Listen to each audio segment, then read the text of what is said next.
సూర్యాపేట మున్సిపాలిటీలో తెలంగాణ ఆవిర్భావ దినోత్సవం అంగరంగ వైభవంగా నిర్వహించడం జరిగింది. సో ఈ సందర్భంగానే సూర్యాపేట మున్సిపాలిటీ 18వ వార్డు కౌన్సిలర్ డాక్టర్ రామూర్తి గారు మనతో పాటు ఉన్నారు.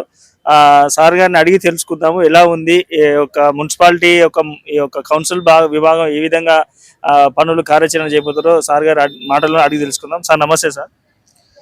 అందరికీ తెలంగాణ ఆవిర్భావ దినోత్సవ శుభాకాంక్షలు. ఇవాళ దాదాపు 14 సంవత్సరాలు పోరాడి తెచ్చుకున్న తెలంగాణ ఇవాళ కాంగ్రెస్ పార్టీ త్యాగం, టీఆర్ఎస్ పార్టీ పోరాటం వల్ల తెలంగాణ ఏర్పడటం జరిగింది. ఎంతోమంది ప్రాణాలు కూడా కోల్పోవడం జరిగింది. వాళ్ళందరికీ జోహర్లు అర్పిస్తున్నాను. ముఖ్యంగా మున్సిపాలిటీ సూర్యాపేట వచ్చిన తర్వాత ఇప్పుడిప్పుడే అంటే సర్ప్లస్లో ఉన్న తెలంగాణను కేసీఆర్ గారు అప్పుల తెలంగాణకు మార్చిండు. అప్పుల తెలంగాణ మార్చిన తర్వాత ముఖ్యమంత్రి రేవంత్ రెడ్డి గారు వచ్చిన తర్వాత ఆయన అప్పులే సంవత్సరానికి 72,000 కోట్లు కట్టవలసి వస్తుంది. మన బడ్జెట్లో 2,34,000 కోట్ల బడ్జెట్లో 72,000 కోట్లు ఇది అప్పులకే కట్టవలసి వస్తుంది. అయినా సరే ఇవాళ రేవంత్ రెడ్డి గారు ప్రభుత్వాన్ని ఇటు అప్పులు కట్టుకుంటూ ఇవాళ సంక్షేమ పథకాలు ఇచ్చుకుంటూ కష్టంగా ఇవాళ ఈవెన్ మళ్ళీ అప్పు తీసుకుందామన్నా కూడా ఇచ్చే పరిస్థితి సెంట్రల్ గవర్నమెంట్ లేదు. FRBM లిమిట్ కూడా దాటిపోయింది కాబట్టి అవన్నీ తీసుకునే పరిస్థితి లేదు. ఇంకోటి ఆదాయం కూడా ఇప్పుడు తక్కువ వచ్చింది. ఇవాళ నిన్ననే డిప్యూటీ సీఎం చెప్పాడు నెలకు 2,000 కోట్లు డెఫిసిట్ నడుస్తున్నది ఇవాళ. కానీ కొంచెం కష్టతరంగానే ఉంది. అయినా సరే రేవంత్ రెడ్డి గారు ఇవాళ ముఖ్యంగా ఈరోజు తీసుకున్న నిర్ణయాలు 2 లక్షల ఇండ్లు ఇవాళ ముఖ్యంగా ప్రతి రేషన్ కార్డు ఉన్న వాళ్ళకి జీవిత బీమా 5 లక్షలు చాలా ఇంపార్టెంట్. ఇది ప్రతి రేషన్ కార్డు ఉన్న ఇది చాలా ధైర్యాన్ని ఇస్తుంది, కుటుంబాలకు ధైర్యాన్ని ఇస్తుంది. ఇవాళ రేషన్ కార్డు 2 లక్షల రేషన్ కార్డులు కూడా ఇస్తూ అంటున్నారు. కాబట్టి ఇదొక శుభ పరిణామం ఇవాళ తెలంగాణలో. ముఖ్యంగా రేవంత్ రెడ్డి గారికి వాళ్ళకు కృతజ్ఞత తెలియజేస్తున్నాం. సూర్యాపేట మున్సిపాలిటీ కూడా దాంట్లో భాగంగానే ఇప్పుడిప్పుడే మనం వచ్చి 3 నెలలే అయింది కాబట్టి సరే ఇవాళ రావటం కొంచెం సమ్మర్లో ఉన్నాం. అయినా సరే మున్సిపాలిటీ మంచిగా పనిచేస్తుంది. ఓన్లీ శుభ పరిణామం ఇవాళ ఏంటంటే మంచి న్యూస్ ఏంటంటే సూర్యాపేట ఇవాళ మున్సిపాలిటీ బెస్ట్ వేస్టేజ్ మేనేజ్మెంట్లో అవార్డు వచ్చింది. అంటే ప్లాస్టిక్స్ కానీ లేకపోతే ఇవన్నీ దాన్ని బెస్ట్ వేస్టేజ్ మేనేజ్మెంట్లో వచ్చింది. కాబట్టి ఇవాళ ఒక శుభ శుభం. కానీ ఇంకా ఇవాళ అధికారులు కానీ ఇవాళ కౌన్సిలర్లు కానీ ఇవాళ చైర్మన్ కానీ పార్టీ కానీ చాలా కష్టపడవలసి ఉంది. 20 ఏళ్ల క్రితం ఇది భారతదేశంలో బెస్ట్ మున్సిపాలిటీ అవార్డు వచ్చింది. దాని తర్వాత మళ్ళీ ఇంతవరకు రాలేదు. కానీ నేను అదే కోరుకుంటున్నాను. ఇవాళ చైర్మన్ కానీ కౌన్సిల్ సభ్యులు కానీ కమిషనర్ కానీ నేను విన్నవించేది ఏంటంటే ఇవాళ మంచి మేనేజ్మెంట్, వేస్ట్ మేనేజ్మెంట్, ఇవాళ తడి చెత్త కానీ పొడి చెత్త కానీ వాటర్ కానీ డ్రైనేజ్ సిస్టమ్ కానీ ఇవాళ మళ్ళీ చేసి 20 ఏళ్ల వైభవాన్ని మళ్ళీ కూడా బెస్ట్ మున్సిపాలిటీ భారతదేశంలో బెస్ట్ మున్సిపాలిటీ అవార్డు తీసుకురావాలని ఒకసారి కోరుకుంటూ ఇది సూర్యాపేట అభివృద్ధికి ప్రజలందరూ సహకరించాలని కోరుకుంటూ మరొకసారి జిల్లా మంత్రి ఉత్తమ్ కుమార్ రెడ్డికి, రేవంత్ రెడ్డి గారికి మరియు ప్రజలందరికీ కూడా నేను ఇవాళ తెలంగాణ ఆవిర్భావ దినోత్సవ శుభాకాంక్షలు తెలియజేస్తున్నాను. సార్ ఈ సందర్భంగా ఒక ప్రశ్న సార్. తెలంగాణలో మన రీసెంట్గా చూసుకున్నట్టయితే ఒక ఉప్పెన లెక్క ఒక సమస్య బాగా స్ప్రెడ్ అవుతుంది సార్. మన ఎక్కడి నుంచి స్టార్ట్ అయిందంటే ప్రొఫెసర్ నాగేశ్వరరావు గారి నుంచి అని ఈ యొక్క ఇష్యూ అనేది జరుగుతుంది.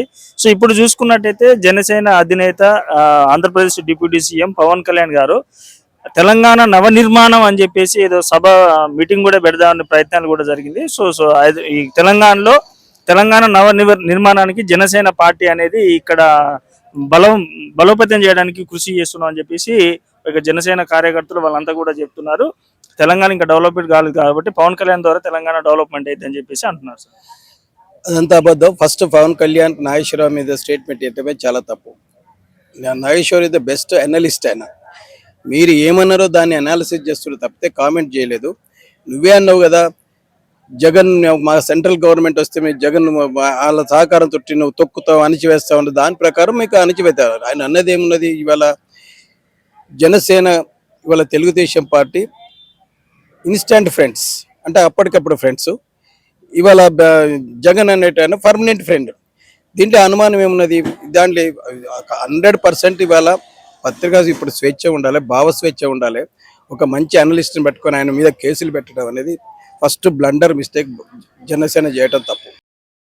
మీ జనసేన పార్టీ సరే ఇదంతా మీరు ఒకవేళ వస్తే ఇవాళ కాంగ్రెస్ పార్టీ అలా ప్రజలకు మంచిగా అందిస్తున్నారు.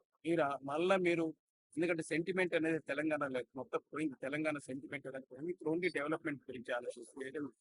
కానీ ఏ పార్టీ అయినా సరే, ఎక్కడైనా సరే, వాళ్ళ పార్టీని మీటింగ్ పెట్టుకోవచ్చు, పర్మిషన్ తీసుకోవచ్చు. ఎవరికైనా అది ఉన్నది, రాజ్యాంగం రాసుకునే దాన్ని పెట్టకూడదు, పర్మిషన్ ఇవ్వలేదు. ఎందుకనేది ఓన్లీ డిఫరెంట్ రీజన్స్ వాళ్ళు ఇవ్వాలనేది. కానీ దానికి తెలంగాణ గవర్నమెంట్ కు సంబంధం లేదు.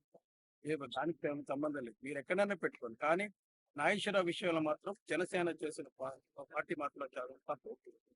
ఇలాంటి తప్పులు చేయటం వల్ల తెలంగాణలో జనసేన పార్టీని ప్రజలు యాక్సెప్ట్ చేయరు, ఖచ్చితంగా చేయరు. ఎందుకంటే ఈయన చేసిన అసలు జనసేన ఉన్నది ఏమిటి, ఇప్పుడు ఆయన మీద కూడా కరప్షన్ అలిగేషన్స్ చాలా వస్తున్నాయి. మొన్న ఏదో కోడి చెరువును ఆక్యుపై చేసినని, ఆయన ఏం పెద్ద సత్యగురికి ఏం కాదు కోటి. కాబట్టి మీరు తెలంగాణలో మీరు పార్టీ పెట్టుకోవచ్చు, మీరు అంతా చేసుకోవచ్చు. కానీ తెలంగాణ ప్రజలు జనసేన పార్టీని యాక్సెప్ట్ చేసే పరిస్థితి లేరు. అలాగే రేపు బీజేపీ జనసేన మీరు టీడీపీ అలయన్స్ లో తెలంగాణలో పోటీ చేస్తే మళ్ళీ కాంగ్రెస్ ప్రభుత్వమే భారీ మెజార్టీ తోటి గెలుస్తుంది. ఖచ్చితంగా కూడా మంచి మెజార్టీ తోటి గెలుస్తుంది. దానికి రెండోసారి రేవంత్ రెడ్డి సీఎం అయిపోయింది. సార్ ఈ సభలో బీఆర్ఎస్ ఒక చిన్న రిలేషన్ కేసీఆర్ గారు ముఖ్యమంత్రి 10 సంవత్సరాలు ఉన్నన్ని రోజుల్లో తెలంగాణ వైపు ఆంధ్ర వాళ్ళకైతే అసలు తెలంగాణ గురించి మాట్లాడదని కూడా భయపడ్డారు. ఈరోజు కేసీఆర్ గారు లేకపోవడం, రేవంత్ రెడ్డి గారు వచ్చిన కాంగ్రెస్ ప్రభుత్వం అంటే ఆంధ్ర వాళ్ళకు డేటా వచ్చింది, ఆంధ్ర గొంతులు వేసి తెలంగాణ ఎందుకు జగన్ చూడలేదే? కేసీఆర్ జగన్ అతుకుని తిరిగి ఆయన చేపల పులుసు తిన్నారు కదా. ఏంటంటే ఆంధ్ర మొత్తం ఆయన ఇద్దరు కాలం అల్లుకొని ఉన్నారు కదా, హద్దులో ఇచ్చుకున్నారు కదా. ఇప్పుడు కేటీఆర్ ఇలాంతా హద్దులో తీసుకున్నారు కదా. అప్పుడు ఎందుకు వీళ్ళైతే ఆంధ్ర తెలంగాణ వచ్చి అప్పుడు కూడా చూసారు. కానీ ఇప్పుడు ఏంటంటే రానున్న రోజుల్లో ఇప్పుడు ప్రత్యేక తెలంగాణ పోరాటం చేసేటప్పుడే మనుషులకు ఒక సెంటిమెంట్. ఒకసారి రాష్ట్రం ఏర్పడిన తర్వాత ఇన్ని పార్టీలు ఒకటి ఓన్లీ అప్పుడు ఎప్పుడైతే తెలంగాణ కోసం పోరాడినప్పుడే ఆంధ్ర తెలంగాణ తెలియదు. ఏ స్టేట్ అయినా ఇప్పుడు మహారాష్ట్ర నుంచి వేరే స్టేట్ వచ్చినప్పుడు కానీ ఎక్కడ ఏ స్టేట్ అయినా చూడండి బిగినింగ్ లో ఉంటుంది. ఇప్పుడు 10 సంవత్సరాలు అయిపోయింది, టీఆర్ఎస్ పార్టీ ఓడిపోయింది. అప్పులో చేసినందుకు టీఆర్ఎస్ పార్టీని ఎందుకు ఓడగొట్టిన ప్రజలు చెప్పండి. చాలా మేము అభివృద్ధి చేసి ఇచ్చిన కదా, ఎందుకు ఓడగొట్టింది? ఓన్లీ మీ అభివృద్ధి కాబట్టి ఓడిపోయింది. ఇవాళ తెలంగాణ సెంటిమెంట్ అని ప్రజలలో లేదు. ఇప్పుడు మనకు కావాల్సింది తెలంగాణ అభివృద్ధి కావాలి, తెలంగాణ ప్రజల అభివృద్ధి కావాలి. వైద్యం మంచిగా ఉండాలి, స్కూల్స్ మంచిగా ఉండాలి, కూడా డెవలప్మెంట్ చేయాలి. పర్ క్యాపిటల్ ఇన్కమ్ చెప్తున్నాను, తెలంగాణ పర్ క్యాపిటల్ ఇన్కమ్ భారతదేశ పర్ క్యాపిటల్ బట్టే ఎక్కువ లేదు. ఇలా జీడిపి భారతదేశం దానికంటే కూడా మన జీడిపి ఎక్కువ ఉంది. Per capital income 4,18,000 తెలంగాణది. సెంట్రల్ 2,18,000, 2,20,000 ఉంది పర్ క్యాపిటల్ ఇన్కమ్. అంటే చాలా బెటర్ గా ఉన్నది, చాలా మంచి అభివృద్ధి చెందుతుంది. ఇలా హైదరాబాద్ అని మనకు అసెట్ అదేం లేదు. ఎందుకంటే ఒక స్టేట్ మర్చిపోయిన తర్వాత అభివృద్ధి జరిగిన తర్వాత ఇది కామన్ గా ఏ పార్టీలైనా రావచ్చు, ఎక్కడి నుంచి రావచ్చు.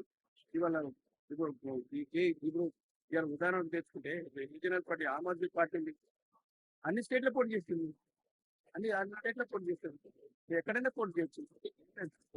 డెవలప్మెంట్ రానున్న రోజుల్లో ఇలా అవినీతి మీద పోరాడే పార్టీలే రావాలి. ప్రజలు వాటిని యాక్సెప్ట్ చేయాలి. రాజకీయ అవినీతి ఉండకూడదు, ప్రజాధనాన్ని వేస్ట్ చేయకూడదు. ఇవాళ చాలా మంది వాళ్ళ ముఖ్యమంత్రులు మేము కాన్వాయ్ తగ్గిస్తున్నాం కానీ పెట్రోల్ ధర పెరిగినందుకు తగ్గిస్తారు. కానీ మీ ఉద్దేశం అది ఇలా ఢిల్లీలో కానీ కేరళ విజయన్ కానీ వీళ్ళంతా 2-3 కార్లతోటి వెళ్తారు కాన్వాయ్. ఇవి కూడా తగ్గించుకోవాలి, ఇవన్నీ తగ్గించుకొని ప్రజాధనాన్ని వేస్ట్ చేయకూడదనే ఉద్దేశం ఉండాలి. కానీ పెట్రోల్ ధర పెరిగింది కాబట్టి అనే అందరూ కూడా ప్రజాప్రతినిధులు కూడా షో చేయకుండా చిన్న చిన్న లీడర్లు 4-5 వెహికల్ వేసుకొని షో చేయకుండా ప్రజల కోసం ఏ లీడర్ అనే ప్రయత్నం చేయాలో ఖచ్చితంగా రావాలంటే ఖచ్చితంగా అర్థం జరుగుతుంది. టీఆర్ఎస్ చేసే స్టేట్మెంట్ కేసీఆర్ ఎవరు చూడాలనేది తప్పదు. ఆయన చాలా కాకున్నాడు. అక్కడ పోయి రతనాల సీమ కూడా డెవలప్ చేస్తారు, 1 కోటి రతనాలు పండి చేస్తారు. రాయలసీమను కూడా డెవలప్ చేస్తారు. అవసరం నీళ్లు కూడా తీసుకోమన్నాడు, గోదావరి కూడా తీసుకుపోమన్నాడు ఆయన ఆయన కేసీఆర్. ఇప్పుడు ఎవరు చూడలేదు అనేది కాదు, ఎప్పటి నుంచో కూడా ఆయన ఆంధ్రలో అంతగాగే అతుకొని తిరిగిన కేసీఆర్. ఇప్పుడు కూడా ఎవరు అతుకొని అంటకున్నారు. పక్క రాష్ట్రాల సంబంధాలు తప్పేం తప్ప మన పక్క రాష్ట్రాల్లో కార్డియర్ రిలేషన్షిప్ తప్పేం లేదు. ఓన్లీ అధికారం చెలాయించడం, వాటాలలో నీటి వాటాలు చెలాయించడం అది తప్పైతుంది.